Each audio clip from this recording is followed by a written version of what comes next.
Paul Sykes, Wakefield's most notorious son. He was certainly a lot of things that you all know. Alcoholic, professional boxer, author, criminal. What else? There's a lot of tags you could probably put to Paul. Abused child, emotionally damaged.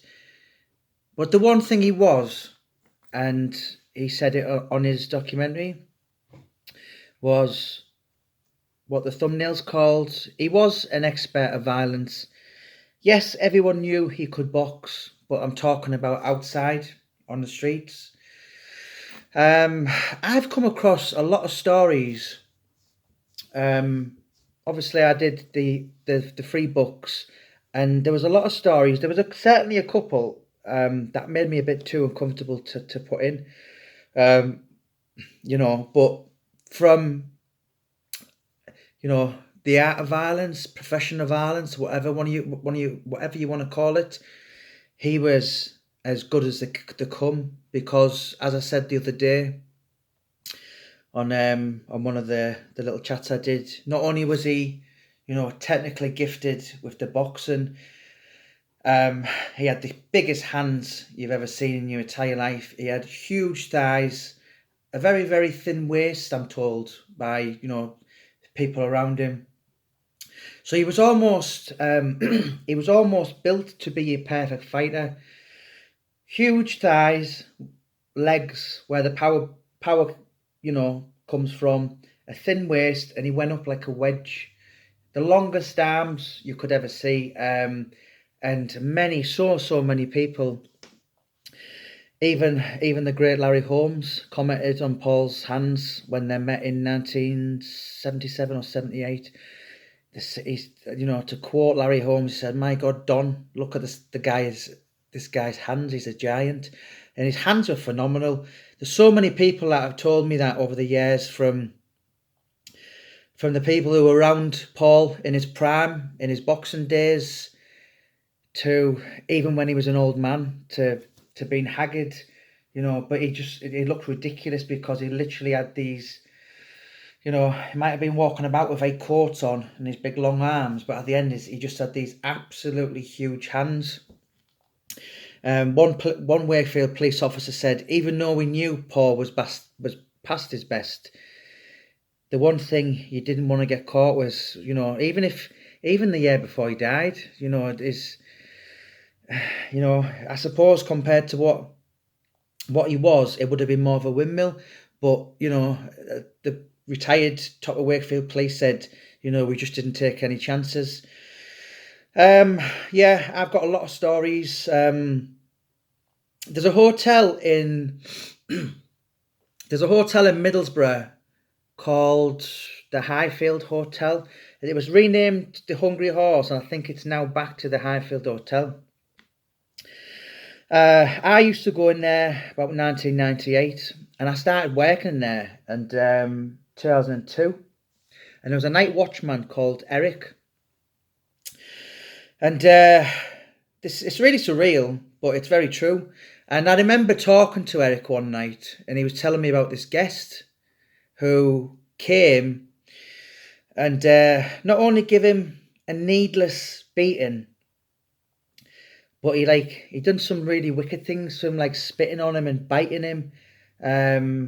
Anyway, long story short, this guy, Eric, he'd been like the night watchman for something like 30 years. He might still be there now, if anyone knows. The guy was literally the foundation to the place. And I remember him in 2002 when I worked there telling me around 1991 of this guy coming and like beating him up, and I was thinking, Jesus Christ, what a bastard. And I spoke to John Spenceley, and the last time John Spenceley, who was very involved with Paul from about 77, 78,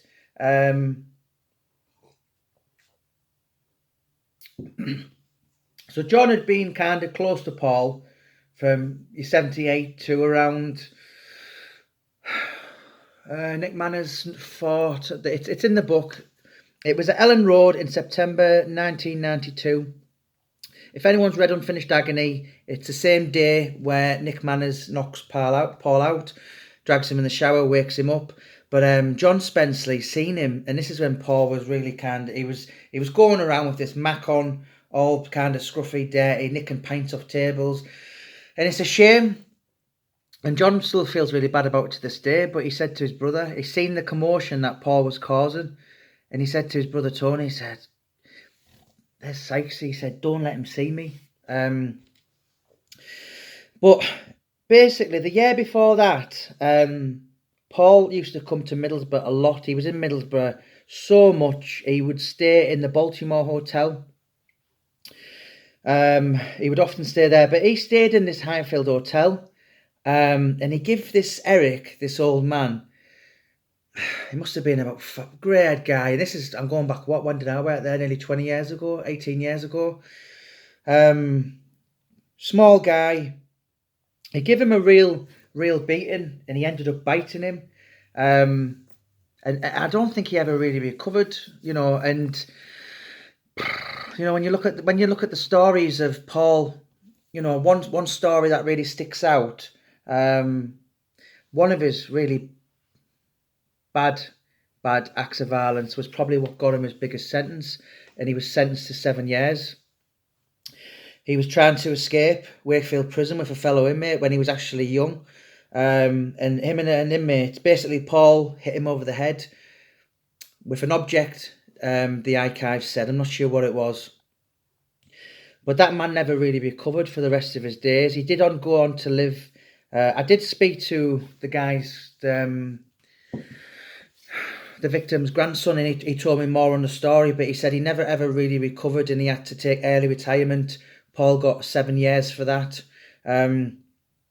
Another needless story of just a prime example of Paul Sykes' violence was he was sentenced to 2.5 years in about 1984-85, and he basically wanted Jim.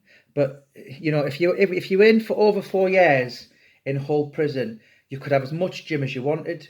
So this day, basically, Sykesy was told, "Look, you're only in for 2.5 years. You're not a long termer. You can't have as much Jim as you wanted." And Paul's reaction to that was, "Piss off! I've been a long termer all my life." An argument developed, and what I've read was 2 prison officers. One ended up with broken ribs. One ended up with a fractured cheekbone, and Paul got added 3.5 years to his sentence. So I think in total that took him to 6 years, maybe 5.5 years, something like that. So at the end of the day, then Paul got as much Jim as he wanted. It sounds totally ludicrous, absurd. That I've spoken to so many people over the years, and people I would love to name, I'd love to tell you, but I just can't, because these people told me in trust. One guy in particular was a prison governor, and he said to me, when we used to have him in our custody, he could be really insightful, and you could sit there and you'd listen to him, and he'd almost fool you for you to lower your guard. And and then he just assaults some of my staff. He was put in the block, and basically it was more or less, it wasn't so much for a punishment to most. Well, certainly to Paul, it was just to keep others safe, because he couldn't fit into a normal surrounding without somebody getting punched.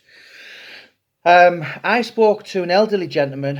I won't name him again, but I'll call him Grumpy.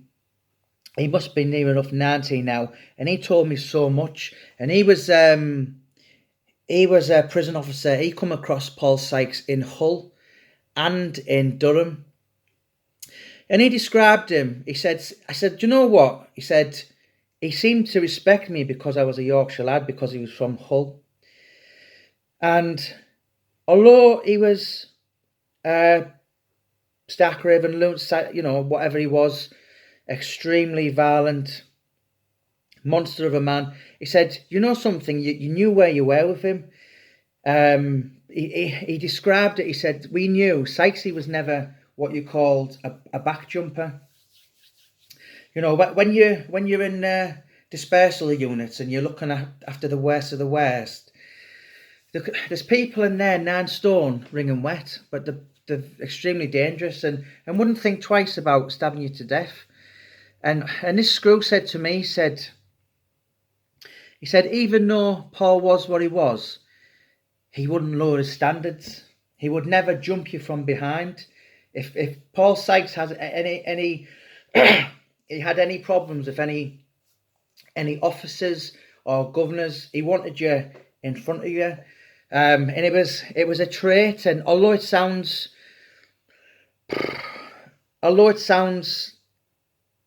total madness, he said you know, yes, he was a lot of things, but you didn't have to worry about opening his door up and getting fingers in the eyes or kind of things like that. If you had a problem, you know, even if it was like took 8 of us, Sykes was like, you know, come on. And he did an awful lot of violence, but he did an awful lot of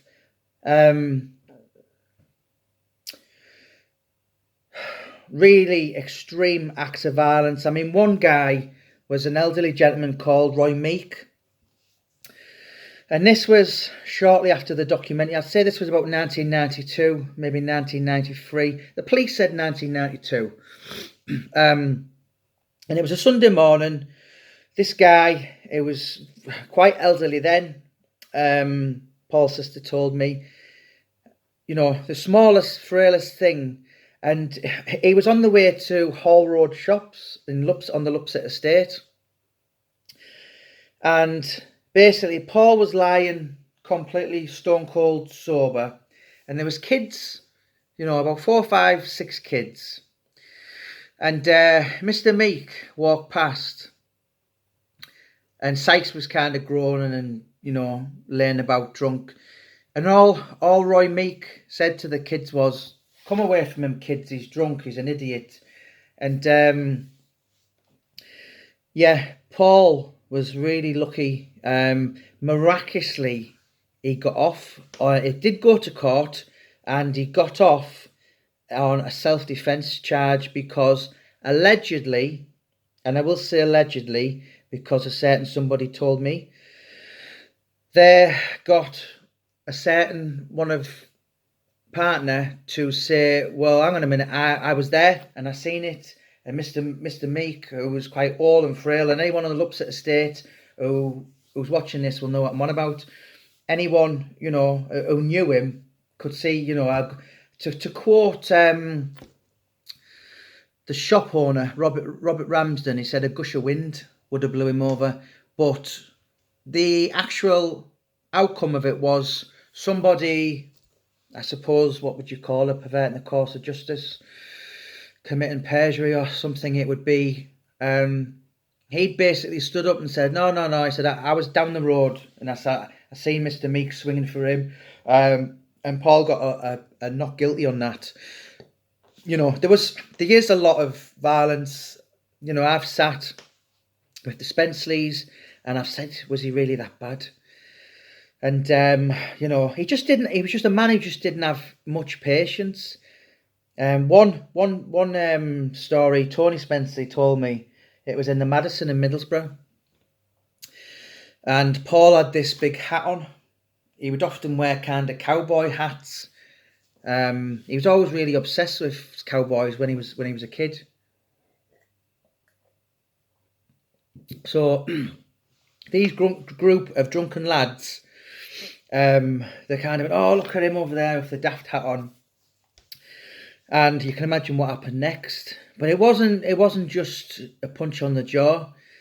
Tony told me, he said he was there, and Paul picked him up by his testicles that bad that when the guy looked down, he was covered in blood.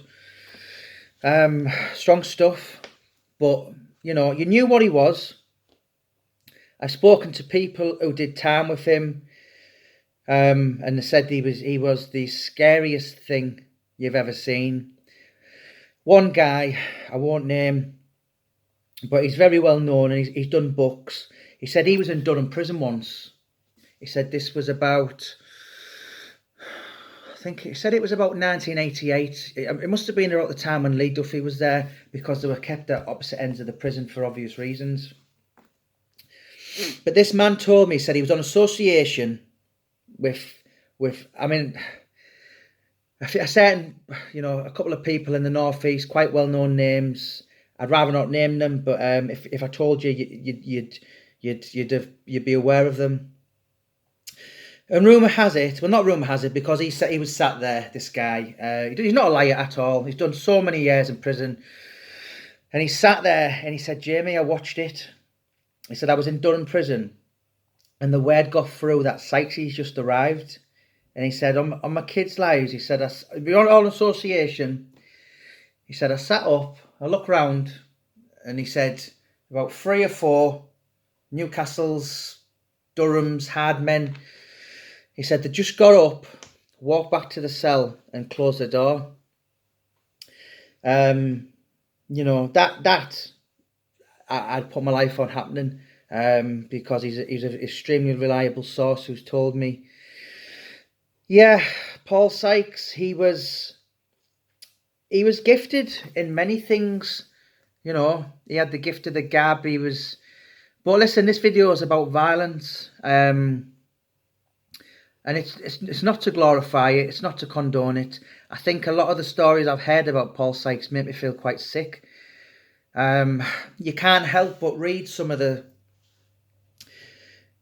things, or I've been told some of the things. I've seen a lot of the things I've left out, where you just think, Jesus Christ, life just doesn't allow you to get away with that. And as I said before, if that man done any wrong on this planet, he got paid 1,000 times in death or towards the end of his life. But he was extremely good with his fists. He didn't have much patience. And he's going to become extremely well known when the film is out next year. I've got to say, he is, the guy is an incredibly talented actor who they've got to play him. As I said to you before, he's already started practicing his Yorkshire accent. He knows he's going to have to put weight on. He's going to have to train as a boxer. So all them things are going to become. But, one thing that always sticks in my mind was what one of a certain Wakefield police officer, which I did speak to a couple, but obviously, not. I just had to use their source and put them in my words. But he said, I'd be working in West Yorkshire, and I've met all the hard men, all the would-be hard men, the Leeds lot, all this kind of thing. And they said, I would often get, the people with the chips on the shoulders, and they'd be like, do you know who I am? I'm such and such, and they try and impress him. He said the thing about Paul Sykes was, the most scariest thing was, he never had to say that to anyone. Do you know who I am? Because people knew him because he was Paul Sykes, and his name stood for extreme violence at the highest degree. Yeah, that man, another Wakefield police officer said, listen, when we used to go and arrest him, I would follow the rules to literally like a military standard, because even though when he was towards the end of his life, and even though there was half the Wakefield shift from Wood Street going to pick him up, he said, my safety and my officers came first, and that man was capable of, if he hit you, he was capable of literally, it would have resulted in life-changing injuries. He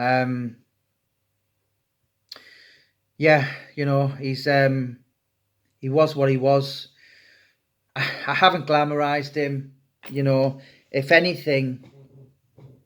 I mean, it's not my opinion. I've never met him.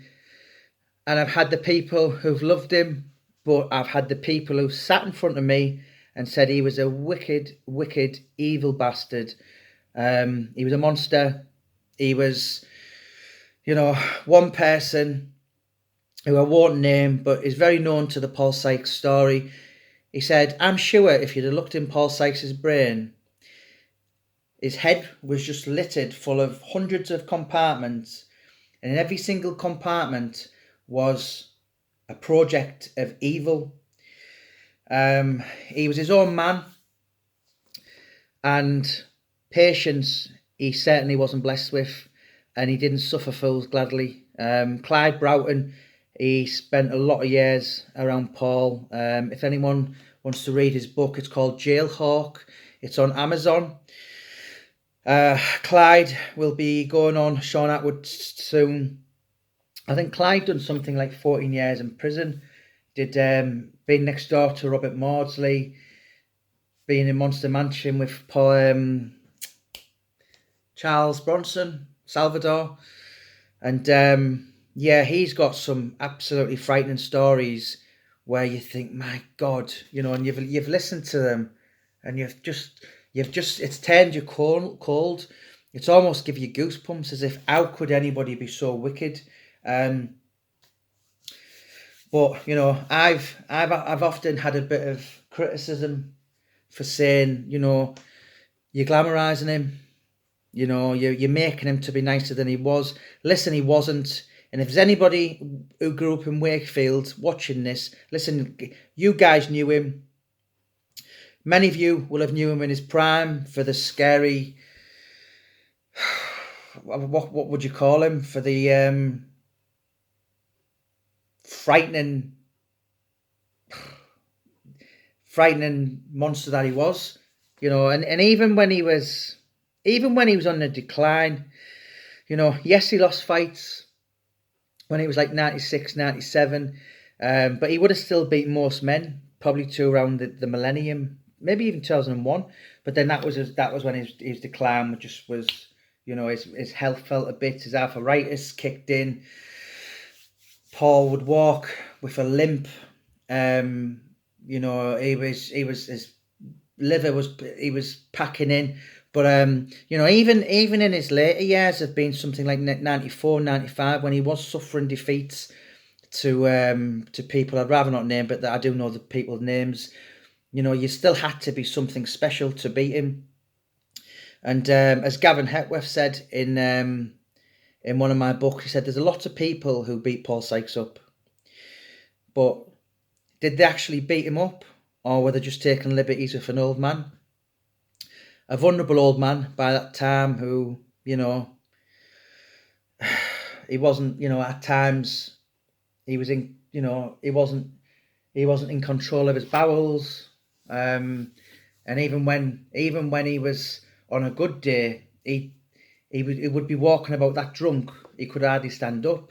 It's quite sad actually, because I know I have heard of some of the tales of witnessed him, and although they didn't take part, they've seen one or two kickings, and it's quite sad. It's almost like when the lion gets too old, that when they're seeing him in the street. One about the year before he died, maybe 18 months, there was a couple of young kids kicking him, and this woman was saying, you wouldn't have done it 10 years ago. And Paul's kind of stood up, and he's still trying to put his pugilistic stand, but he was too drunk to, and that's the life he chose. But to wrap the video off, he was as frightening as anything the British prison system through the 70s and through the 80s could have offered.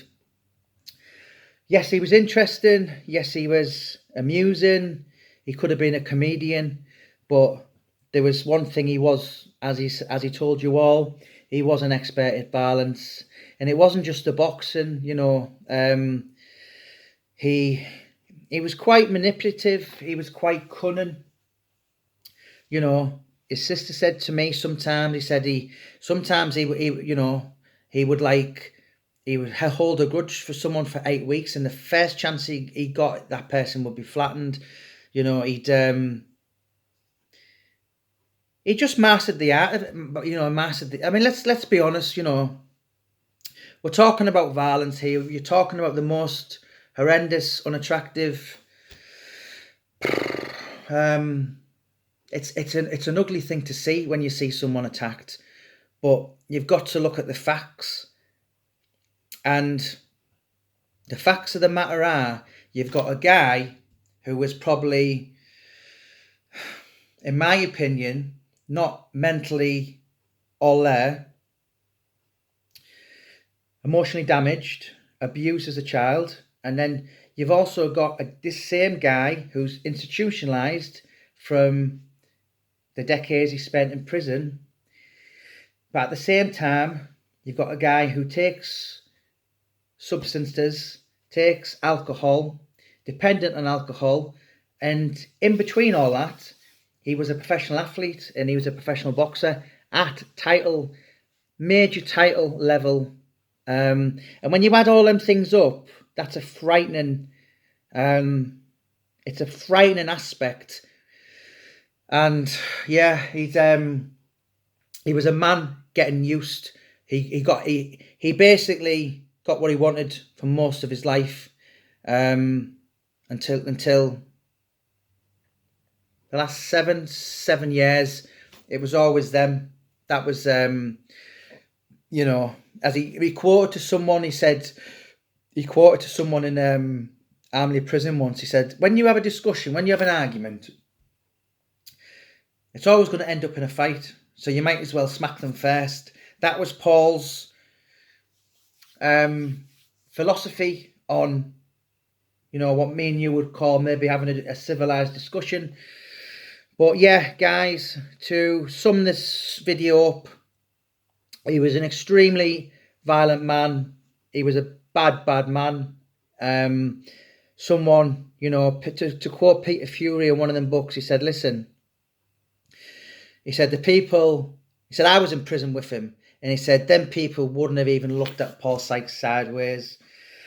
And I think one of the most sobering comments I've ever heard was Johnny Nelson, former world champion for 7 years, and he said, the kids that abused him at the end of his life, that they'd crack eggs on him, they'd set him on fire, they'd torment him in so many ways. Let's go Chuck Stones at Sykes, he'd get a chase off him.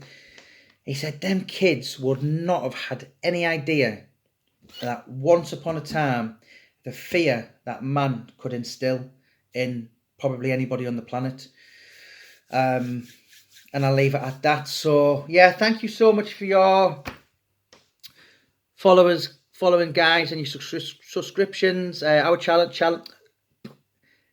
channel is building up nicely. I don't run it. Warcry Publishing do. I just do a video and I send it.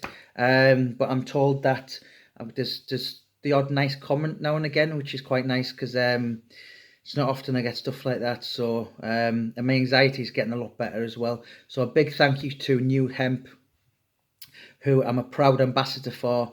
And if anyone would like a 20% discount, if you put Jamie20, anyone who wants to inbox me on Facebook, Jamie Boyle, or for Filmmaker, you can get a special discount, because it's certainly changed my life. But yeah, we're going to do more videos, guys. Another real story, what happened on 2 occasions of Paul Sykes and Roy Shaw.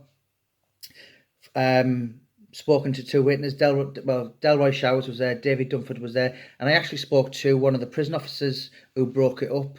So I'm going to be telling you exactly what went on there. So thank you so much for your interest. God bless you all. Thank you.